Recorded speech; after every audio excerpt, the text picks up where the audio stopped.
mbir boo xam ne nii indi na coow mooy photo wu tête de liste Yewwi Askan Wi yéen waa Yewwi Askan ngeen ne par la force seen tête de liste photom daf siy nekk or fu mu toll nii seen tête de liste bokkatul Ousmane Sonko fu mu toll nii buñ sukkandikoo si ndogal yi nga xamante ni moom la conseil constitutionnel jël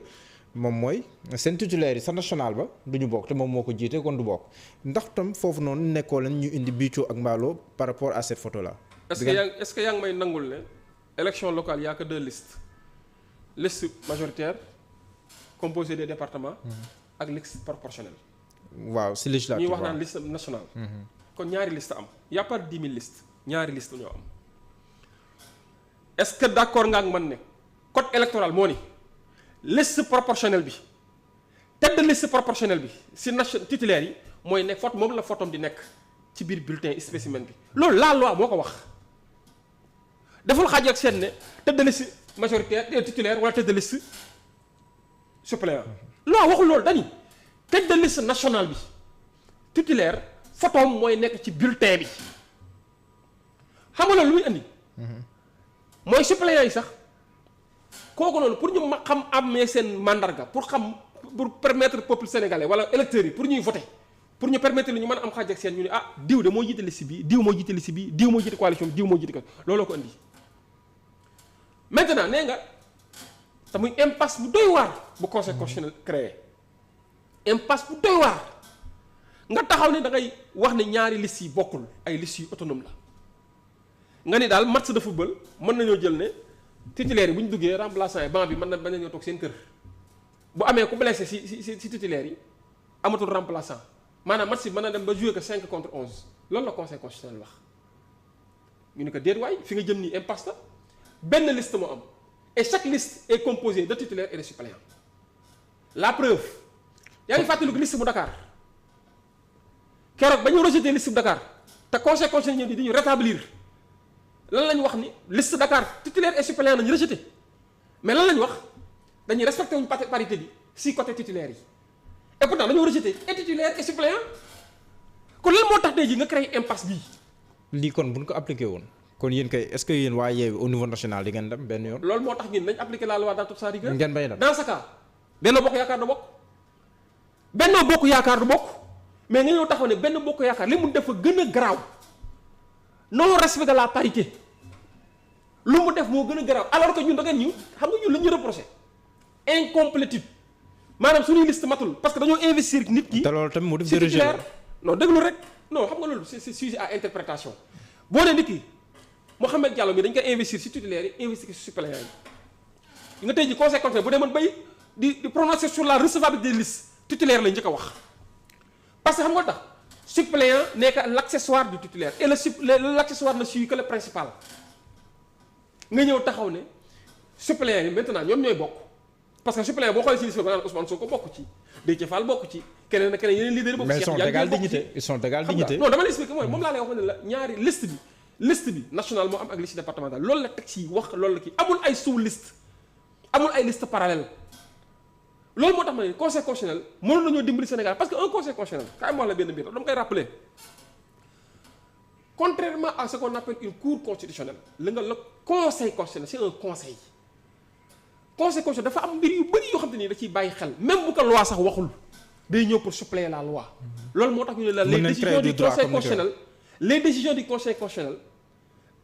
même buy joxe avis sax décision la koy tuddee ñu ne les décisions du conseil constitutionnel s'imposent aux autorités administratives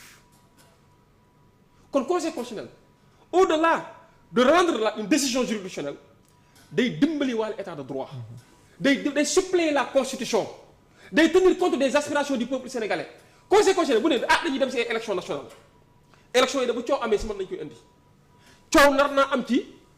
ñaari liste yi gën a représentative coow ak mbii coow mbàccu mën na fa am conseil constitutionnel je vais sauver la démocratie je vais sauver la république je vais sauver l'état de droit je vais suppléer la loi mais conseil constitutionnel du ñëw naan attendu que ministre bi jëloon na tel arrêté alors que moom il n'est pas juge de la conformité des arrêtés à la loi non loolu c'est la Cour suprême loolu moo tax notre confrère mais Abdoulaye Tine attaqué ko devant la Cour suprême le conseil constitutionnel jure de la constitutionnalité des lois et des engagements internationaux ci loolu la conseil constitutionnel war a nekk te ci la loolu war a taxaw ba loi boobu sax bu naree am problème dans son interprétation conseil constitutionnel mën na ko dimbali pour sauver l'état de droit pour sauver la démocratie mais également tenir compte des aspirations du peuple sénégalais. aspiration du peuple sénégalais nag xam nga fan lañu ko mën a xaymaa. ci élection ñëpp xam nañ ni coalition Yewwi Askan Wi si élection yi ñu génne am na taxawaay bu am solo notamment dans les grandes villes kon loolu la conseil constitutionnel waroon taxaw sóoraale ko ne pour la stabilité du pays yaakaar naa loolu en 2012 avec la candidature la troisième candidature de Abdoulaye Wade. loolu lañ ko motivé woon.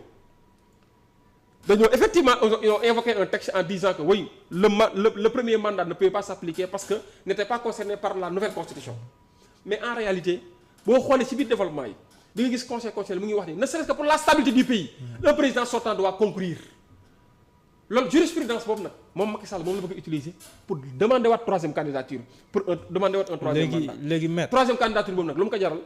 ñun jaral nañu ko pour bu bañ a nekk. léegi maître comment faire pour sortir de cette impasse bi ngay wax nii sur à propos de la photo de la tête de liste de Yewwi Askan Wi Ousmane Sonko. non comment faire mooy ñu def li loi bi wax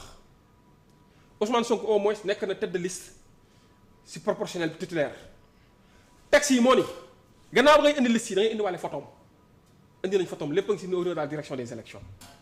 te direction des élections nañu bàyyi ñu leen di fowee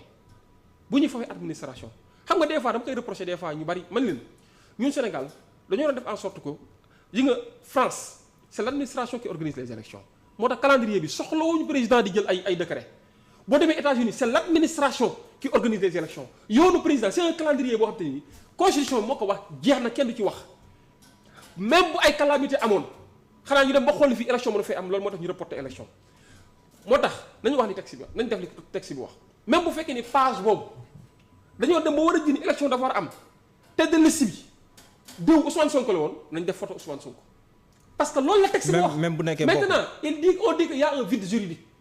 mais vide juridique bu amee est-ce que da ngay def loo xam ne ni c'est défavorable à la personne concernée ou à la liste concernée vide juridique dañ koy suppléer te foofu lañ doon xaar conseil constitutionnel. est-ce qu'il y a possibilité saa nii de saisir le conseil constitutionnel spécifiquement sur. mais cette bien question sûr pour mu trancher. pour est-ce que di nga ko def. mais attends loolu du man maa koy apprécier du man maa koy décider. Il y a une conférence des leaders da nga maa laaj sama avis ma jox la ko. waaw mais dama ni.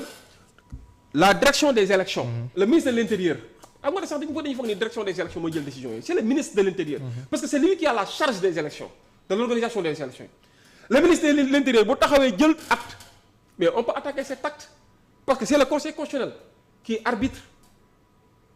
sur les élections nationales moom mooy arbitrer du début à la fin mu ñëw mën nañu attaquer cet acte devant le conseil constitutionnel nag écoutez monsieur les charges du conseil constitutionnel madame monsieur les charges du conseil constitutionnel Ousmane Sonko dañu ko war a def tête de liste parce que loolu la loi bi wax it parce que malgré que listam titulaire bi nee nañ du jàll te dafa war a jàll mais loolu la maintenant li loi bi waxul la conseil constitutionnel moo war ci génne dem suppléer ko. D'accord. mais ce n'est pas l'administration qui doit être juge et partie et loolu c'est inacceptable.